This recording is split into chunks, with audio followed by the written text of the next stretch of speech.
penuh dan peninjaunya, sehingga semuanya akan diputuskan pada sidang Dewan Pleno di Makassar nanti. SDP HIPMI 2026 siap bergulir di Makassar dengan hunian hotel capai 1.000 kamar. Sidang Dewan Pleno SDP, Himpunan Pengusaha Muda Indonesia, dijadwalkan berlangsung, menyatakan hingga kini pihak panitia telah memesan sekitar 1.000 kamar hotel untuk peserta yang datang dari seluruh Indonesia. Amirul mengungkapkan dari jumlah kamar yang terbooking itu, 500 kamar disiapkan panitia sendiri, terdiri atas 150 kamar di Hotel Four Points, 300 kamar di Hotel Claro, dan 50 kamar di Hotel Mercure.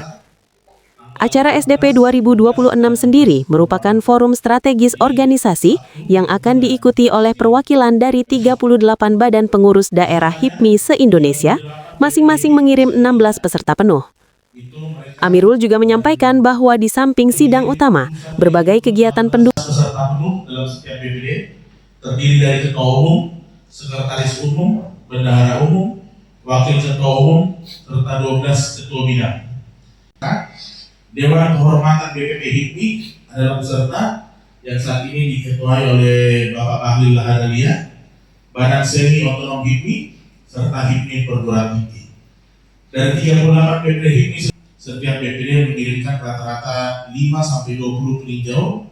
Kalau dari Kalimantan rata-rata 20 peserta peninjau, itu di luar 16 peserta penuh sudah terdaftar sebagai peserta. Sebelum kegiatan utama di tanggal 14 kita ada side event, yaitu HIPMI Run tanggal 14 Februari pada pukul 5.30 sampai jam 7.30.